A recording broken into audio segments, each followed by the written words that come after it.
ഈ വീഡിയോയിൽ ഇന്ത്യയുടെ നിലവിലെ ഒരു നെഗോസിയേഷൻ ഡെവലപ്മെൻറ്റ് എവിടെ എത്തിയിട്ടുണ്ട്, എന്താണ് ഇന്ത്യ ഇനി മുന്നോട്ട് വെച്ചിരിക്കുന്ന പോയിന്റ്സ്, നെഗോസിയേഷൻ ഏത് പോയിന്റിലാണ് തുടങ്ങാൻ ഉദ്ദേശിക്കുന്നത്, ഇതുമായിട്ട് ബന്ധപ്പെട്ട് വളരെ നിർണായകമായിട്ടുള്ള ഇൻഫർമേഷൻസ് പുറത്തു വന്നിട്ടുണ്ട്. അപ്പോൾ അതിനെക്കുറിച്ചാണ് നമ്മൾ ഇതിനകത്ത് നോക്കുന്നത്.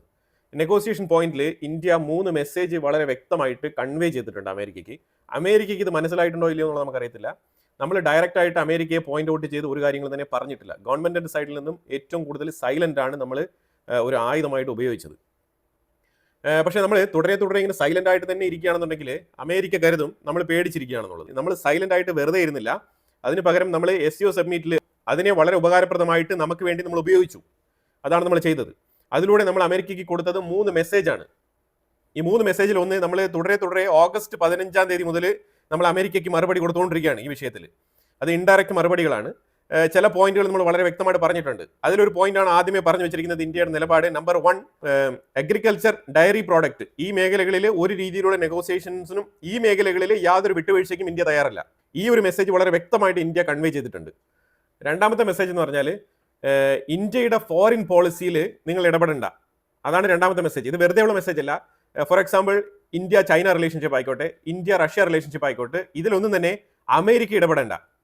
അതായത് നിങ്ങളുടെ താല്പര്യത്തിന് ഒത്തല്ല ഇന്ത്യയുടെ ഫോറിൻ പോളിസി മുന്നോട്ട് പോകുന്നത് എന്നുള്ളൊരു മെസ്സേജ്, വളരെ സൗണ്ട് ആയിട്ടുള്ള മെസ്സേജാണ്. ഈ ഒരു മെസ്സേജാണ് SCO സമ്മിറ്റിലൂടെ ഇന്ത്യ വളരെയധികം സ്ട്രെസ് ചെയ്ത് പറഞ്ഞു വെച്ചത്. നല്ല രീതിയിൽ നല്ല എഫക്റ്റീവായിട്ട് തന്നെ ഈ ഒരു മെസ്സേജ് കൺവേ ചെയ്തിട്ടുണ്ട്. മൂന്നാമത്തെന്ന് പറഞ്ഞാൽ, നമ്മൾ എവിടെ വാങ്ങണം, എന്ത് വാങ്ങണം, നമ്മൾ ആരുടെ ആയുധം പർച്ചേസ് ചെയ്യണം, ഇന്ത്യ എന്ത് തീരുമാനിക്കണം, അത് ഇന്ത്യക്കുള്ളിലുള്ള ആവശ്യങ്ങൾക്ക് ഇന്ത്യ ചെയ്യുന്ന പർച്ചേസിലൊക്കെ വന്ന് ഇടപെടുക എന്നുള്ളത്, അത് അമേരിക്ക ചെയ്യാൻ പാടില്ല. ഈ 3 ഇമ്പോർട്ടൻറ്റ് മെസ്സേജാണ് നമ്മൾ കൺവേ ചെയ്തിരിക്കുന്നത്. ഇനി നമ്മൾ നെഗോസിയേഷൻ തുടങ്ങുന്നതും ഇത് അമേരിക്ക അക്സെപ്റ്റ് ചെയ്തുകൊണ്ടായിരിക്കും. ഇതാണ് ഇന്ത്യയുടെ നിർദ്ദേശം. നെഗോസിയേഷന് വേണ്ടിയിട്ട് ബാക്ക് ഡോറിൽ ഇന്ത്യയും അമേരിക്കയും തമ്മിൽ ചർച്ച നടക്കുന്നുണ്ട്. ആ ചർച്ചകളിൽ ഇന്ത്യ മുന്നോട്ട് വെക്കുന്ന ഒരു ബേസിക് പ്ലാറ്റ്ഫോം ഉണ്ടല്ലോ, അതായത് എവിടെ നിന്ന് തുടങ്ങണം, ഈ ഒരു അണ്ടർസ്റ്റാൻഡിങ്ങിൽ നിന്നാണ് ബേസിക് ആയിട്ട് ഈ നെഗോസിയേഷൻ തുടങ്ങണം എന്ന് ഇന്ത്യ ആവശ്യപ്പെട്ടിരിക്കുന്നത്. അതായത് ഈ 3 പോയിന്റുകളും വ്യക്തമാണോ, ഇതിന് മേളിൽ ഇനി ചർച്ചയില്ല. അതായത് ഇനി നെഗോസിയേഷൻ ചർച്ച തുടങ്ങിക്കഴിഞ്ഞാൽ പിന്നെ റഷ്യൻ ഓയിൽ എന്ന് പറഞ്ഞൊരു ട്വീറ്റ് ഇടുക, പിന്നെ ഇന്ത്യ ചൈന റിലേഷൻഷിപ്പിനെ കുറിച്ചിട്ട് എവിടെയെങ്കിലും ട്രൂത്ത് സോഷ്യൽ മീഡിയ പ്ലാറ്റ്ഫോമിൽ എഴുതുക, ഏതെങ്കിലും പത്രപ്രവർത്തകർ വന്നിട്ട് എന്തെങ്കിലും ചോദ്യം ചോദിച്ചു കഴിഞ്ഞാൽ ഇന്ത്യക്കെതിരെ ഡെഡ് എക്കണോമി അമ്മാതിരിയുള്ള പിന്നെ ഉടായ്പ ഡയലോഗുകളൊക്കെ ഇറക്കുക, ഇതൊന്നും പാടില്ല. ഇതിനൊക്കെ ഇന്ത്യ കൊടുക്കുന്ന ഒരു മറുപടിയാണ്. വളരെ സൈലന്റ് ആയിട്ട് തന്നെ വളരെ പെർഫെക്റ്റ് ആയിട്ടുള്ള മറുപടി കൊടുത്തുകൊണ്ടാണ് ഇന്ത്യ ഈ ഒരു നെഗോസിയേഷൻ സ്റ്റാർട്ട് ചെയ്യാൻ പോകുന്നത്. ഇതിന് സമ്മതമാണെങ്കിൽ അമേരിക്കയുമായിട്ട് നെഗോഷിയേറ്റ് ചെയ്യാം, അതാണ് നിലപാട്. പീറ്റർ നെവർ ആയിക്കോട്ടെ, സ്കോട്ട് ബെസന്റ് ആയിക്കോട്ടെ, ഇവരെ എല്ലാം നമ്മൾ ഓൾറെഡി തന്നെ നോക്കിയതാണ്. ഇവരുടെയൊക്കെ ഇന്ത്യയുമായിട്ടുള്ള നിലപാട് എന്താണെന്നുള്ളതൊക്കെ നമ്മൾ പറഞ്ഞു പോയതാണ്. അപ്പോൾ ഇന്ത്യ അതിനെല്ലാം മറുപടിയായിട്ട് ഒരേ ഒരു പോയിന്റ് പറഞ്ഞിട്ടുണ്ട്, എക്കണോമിക് സെൽഫിഷ്നെസ്. അതാണ് അമേരിക്ക കാണിക്കുന്ന സ്വഭാവം എന്നുള്ളത് വ്യക്തമായിട്ട് പറഞ്ഞിട്ടുണ്ട്, എക്കണോമിക് സെൽഫിഷ്നെസ്. ഇപ്പൊ ശരിക്കും അമേരിക്കയുടെ ട്രംപ് ഇന്ത്യക്ക് മേലിൽ അപ്ലൈ ചെയ്ത ഒരു പ്രഷർ, ആ ഒരു പോളിസി പരാജയപ്പെട്ടു എന്നുള്ളത് വളരെ വ്യക്തമായിട്ട് മനസ്സിലായി ആശാന്. അപ്പോൾ അതുകൊണ്ട് ആശാൻ ഇപ്പൊ മുന്നോട്ട് വെക്കുന്ന ഒരു അമേരിക്കൻ ജനങ്ങളോട് പറയാൻ ഉദ്ദേശിക്കുന്നത് വിക്ടിം കാർഡ് ഇറക്കാണ്. വിക്ടിം കാർഡ് എന്ന് പറഞ്ഞാൽ മനസ്സിലായല്ലോ, അതായത് ഇന്ത്യ കുറേ വർഷങ്ങളായിട്ട് അമേരിക്കയുമായിട്ട് ട്രേഡ് ചെയ്യുന്നുണ്ട്, അതിൽ പെരുത്ത ലാഭം അവർക്കുണ്ടാകുന്നുണ്ട്. ഇന്ത്യയിൽ നിന്നും ഉൽപ്പാദിപ്പിക്കുന്ന സാധനത്തിന് ഇന്ത്യക്കുള്ളിൽ പോളിസി ഉണ്ട്, ബാർകോഡ് ഉണ്ടാവണം, മാക്സിമം റീറ്റെയിൽ പ്രൈസ് അതിനകത്ത് പ്രിന്റ് ചെയ്തിട്ടുണ്ടാവണം, ഇങ്ങനെയൊക്കെ ചില നിർബന്ധങ്ങളുണ്ട്. അപ്പോൾ ഇങ്ങനെയൊക്കെ പ്രൈസ് ടാഗ് ഒക്കെ അടിച്ചിട്ടാണ് സാധനം കയറി പോകുന്നത്. അപ്പം നെഗോഷിയേറ്റ് ചെയ്യുമ്പോഴത്തേക്കും മാക്സിമം റീറ്റെയിൽ പ്രൈസ് എന്നുള്ളതൊക്കെ അമേരിക്കയിൽ എത്തുമ്പോഴത്തേക്കും യാതൊരു പ്രസക്തിയില്ല. ഇന്ത്യൻ പ്രോഡക്റ്റുകൾ വാങ്ങി അവിടുത്തെ ഷോപ്പുകാർ നല്ല ലാഭത്തിൽ തന്നെയാണ് അത് വിൽക്കുന്നതും, ഷോപ്പ് നടത്തുന്ന ആൾക്കാർക്ക് നല്ല പ്രോഫിറ്റ് ഉണ്ട്, അമേരിക്കയിൽ കച്ചവടം നടത്തുന്ന ആൾക്കാർക്ക് നല്ല പ്രോഫിറ്റ് ഉണ്ട്. അത് എല്ലാ സ്ഥലങ്ങളിലും അങ്ങനെ തന്നെയാണ്. നമ്മളൊന്നും ഡോളറിന് ഈക്വൽ ആയിട്ടുള്ള പ്രൈസ് ഇട്ടുകൊണ്ടല്ല അങ്ങോട്ട് അയക്കുന്നത്. അപ്പോൾ അതുകൊണ്ട് ഈ ട്രേഡ് ഡെഫിസിറ്റ് എന്നൊക്കെ പറഞ്ഞുകൊണ്ട് വരുന്ന ബാലിശമായിട്ടുള്ള ആർഗ്യുമെന്റ്സ് ഉണ്ടല്ലോ, അതായത് ഇന്ത്യൻ പ്രോഡക്റ്റ് അമേരിക്കയുടെ ഉള്ളിൽ അത്രമാത്രം ആവശ്യമുണ്ട്, ആവശ്യക്കാരുണ്ട്, അവർ ഓർഡർ ചെയ്ത് വരുത്തുന്നു, വിൽക്കുന്നു.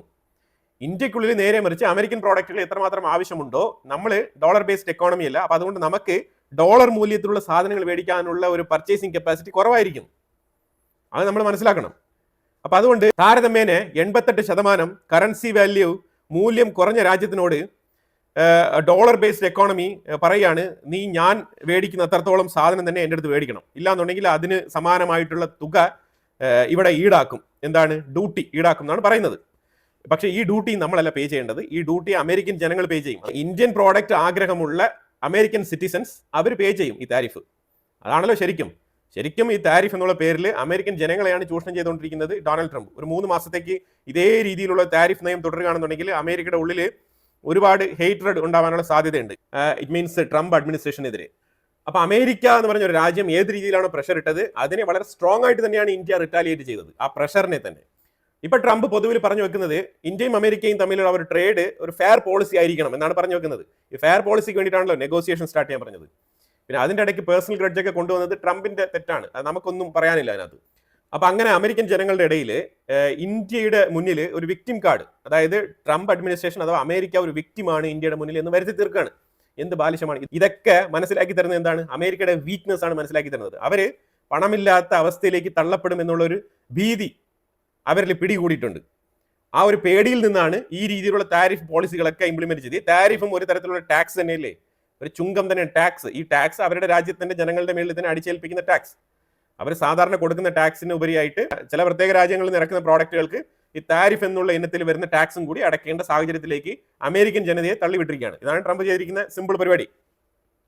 എന്നിട്ട് പറയുന്നതോ ഇന്ത്യക്ക് താരിഫ് അവിടെ തരും. ഇതുകൊണ്ട് ഉദ്ദേശിക്കുന്നത് ക്രമേണ ഇന്ത്യൻ എക്സ്പോർട്ടിനെ കൺട്രോൾ ചെയ്യുക എന്നുള്ളതാണ്. അപ്പോൾ ഇന്ത്യ അതിനെ ഡൈവേഴ്സിഫൈ ചെയ്യും.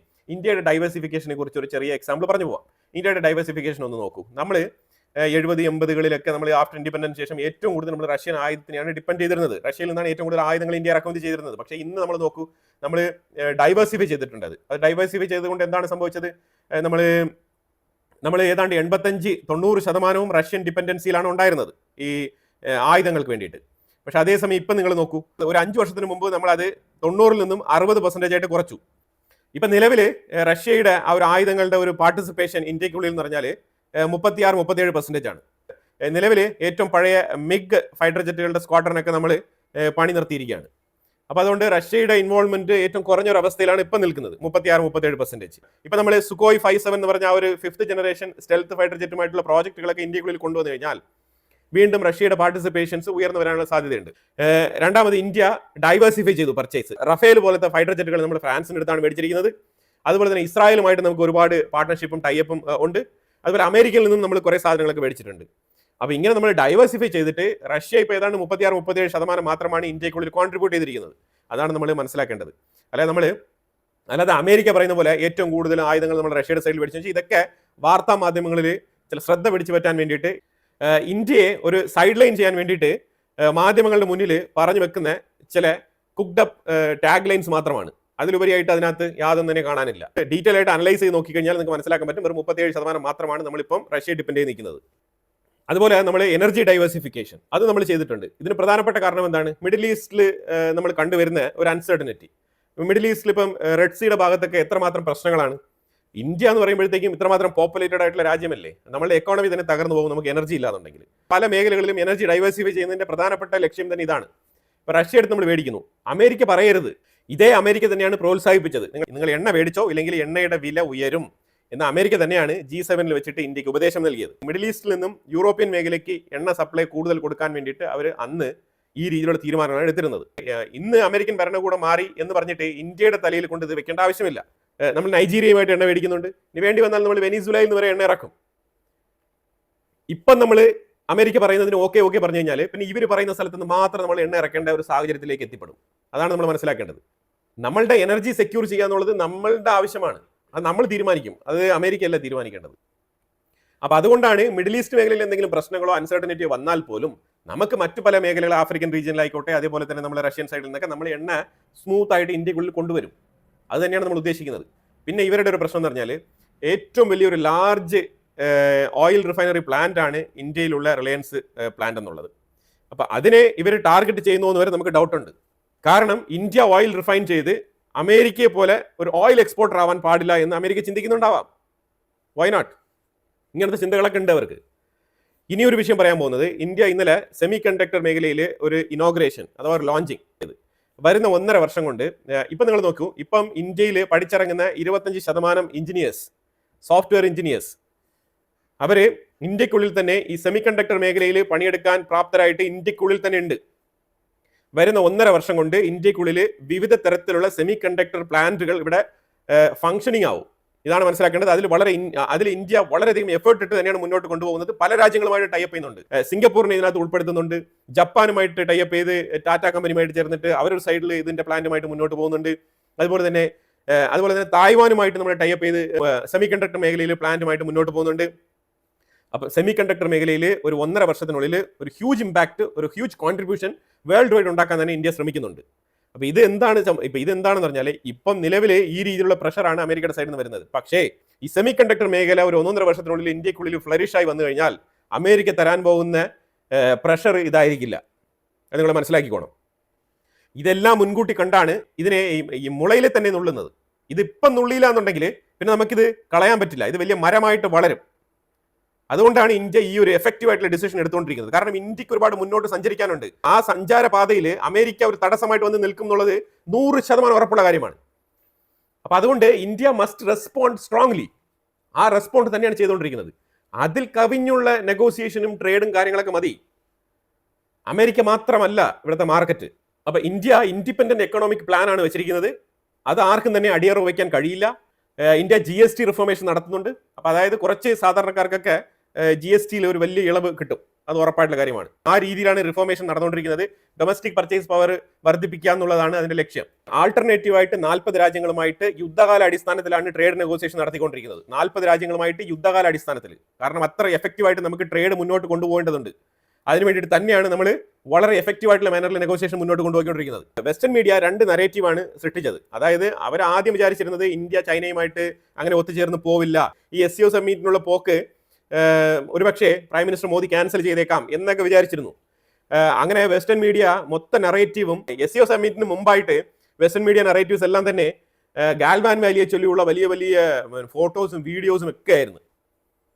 അതൊക്കെ കണ്ടിട്ട് നമ്മുടെ നാട്ടിൽ കുറെ ആൾക്കാർ ഗാൽവാൻ വാലി അതെന്നൊക്കെ പറഞ്ഞുകൊണ്ട് വെസ്റ്റേൺ മീഡിയ ഒക്കെ ഇന്ത്യക്കെതിരെ തിരിഞ്ഞിരിക്കുന്നൊക്കെ പറഞ്ഞുകൊണ്ട് ഭയങ്കരമായിട്ടുള്ള തള്ളൊക്കെ ആയിരുന്നു. പക്ഷെ അതൊക്കെ ഒരു സൈഡിൽ നിൽക്കട്ടെ. പക്ഷേ ഈ SCO സമ്മിറ്റ് കഴിഞ്ഞതിന് ശേഷം ജർമ്മനി നേരെ ഇന്ത്യ സപ്പോർട്ട് ചെയ്യുന്ന ഒരു അവസ്ഥയിലേക്ക് മാറിയിരിക്കുകയാണ്. വെസ്റ്റേൺ മീഡിയയുടെ നറേറ്റീവ് മാറിയിരിക്കുകയാണ്. വെസ്റ്റേൺ മീഡിയ പറഞ്ഞിരിക്കുന്നത് Indians are very much indigenous. ഇന്ത്യക്കാര് എപ്പോഴും ഭയങ്കര നാഷണലിസ്റ്റ് ആയിട്ടുള്ള ആൾക്കാരാണ്. അവരുടെ അടുത്ത് നിങ്ങൾ ഈ അമേരിക്കയിൽ നിന്നുള്ള ഈ താരിഫ് ഈ നാടകങ്ങളൊക്കെ ഒരു രീതിയിലും വില പോവില്ല എന്നുള്ള സ്റ്റേറ്റ്മെന്റുകളൊക്കെയാണ് ഇപ്പം വെസ്റ്റേൺ മീഡിയയുടെ സൈഡിൽ നിന്ന് വരുന്നത്. കാരണം അവർക്ക് ചെയ്യാൻ പറ്റാത്തത് ഇന്ത്യ ചെയ്ത് കാണിക്കുന്നു. അവർ അമേരിക്കയുടെ കാല് പിടിച്ച് നെഗോസിയേഷൻ ചെയ്ത് താരിഫ് കുറയ്ക്കണം എന്ന് പറഞ്ഞ് കാല് പിടിച്ചുകൊണ്ടിരിക്കുന്ന ടൈമിൽ ഇന്ത്യ വളരെ ബോൾഡായിട്ട് സ്ട്രോങ് ആയിട്ട് എതിർത്ത് നിൽക്കുകയാണ് ചെയ്തത്. ഇത് ശരിക്കും പറഞ്ഞാൽ വെസ്റ്റേൺ രാജ്യങ്ങളെ വരെ ഒരു മോട്ടിവേഷൻ ചെയ്യുന്ന അവസ്ഥയിലേക്ക് ഇന്ത്യ ഇന്ന് എത്തിപ്പെട്ടിരിക്കുകയാണ്. അതാണ് ശരിക്കും പറഞ്ഞാൽ മനസ്സിലാക്കേണ്ടത്. ഈ ഗ്ലോബൽ ലീഡർഷിപ്പ് എന്ന് പറയുന്നത് എങ്ങനെയായിരിക്കണം എന്നുള്ളത് ഇനി ഇന്ത്യയുടെ ഒരു രാജ്യത്തിന് പൈസ ഉണ്ടോ ഇല്ലയോ, എക്കണോമിക്കലി വെൽത്തി ആണോ ഇല്ലയോ എന്നുള്ളതിലൊക്കെ ഉപരിയായിട്ട് അവർ ആ രാജ്യത്തിനോട് എങ്ങനെയാണ് റെസ്പെക്ട് വെച്ചിരിക്കുന്നത് എന്നുള്ളതാണ് നമ്മൾ മനസ്സിലാക്കേണ്ടത്. ഇപ്പം നേരെ ഇപ്പോൾ നിങ്ങൾ ഇന്നലെ പാകിസ്ഥാന്റെ പ്രൈം മിനിസ്റ്റർ ഷഹബാസ് ഷെരീഫ് പുടിനുമായിട്ട് സംസാരിക്കുകയാണ്. എന്താണ് പറഞ്ഞത്? ഇന്ത്യയുമായിട്ട് നിങ്ങൾ എങ്ങനെയാണോ ബന്ധം വെച്ചിരിക്കുന്നത് അതുപോലത്തെ ഒരു ബന്ധം ഞങ്ങളുമായിട്ടും നിങ്ങൾ വെക്കണം. എന്ത് അപമാനകരമായിട്ടുള്ള ഒരു സ്റ്റേറ്റ്മെന്റ് ആണ്. ഒരു രാജ്യത്തിന്റെ ഡിപ്ലോമസി എങ്ങനെ ഹാൻഡിൽ ചെയ്യണം എന്ന് അറിയാത്ത വ്യക്തിയാണ് അവിടുത്തെ പ്രധാനമന്ത്രി. ഇതാണ് മനസ്സിലാക്കേണ്ടത്.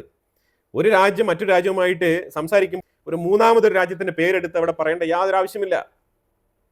റഷ്യ എന്ന് പറഞ്ഞാൽ ഇന്ത്യക്കൊപ്പം നിന്ന് പാകിസ്ഥാനെതിരെയുള്ള എല്ലാ യുദ്ധങ്ങളിലും ഇന്ത്യയെ സപ്പോർട്ട് ചെയ്തിരുന്ന ഒരു രാജ്യമാണ്.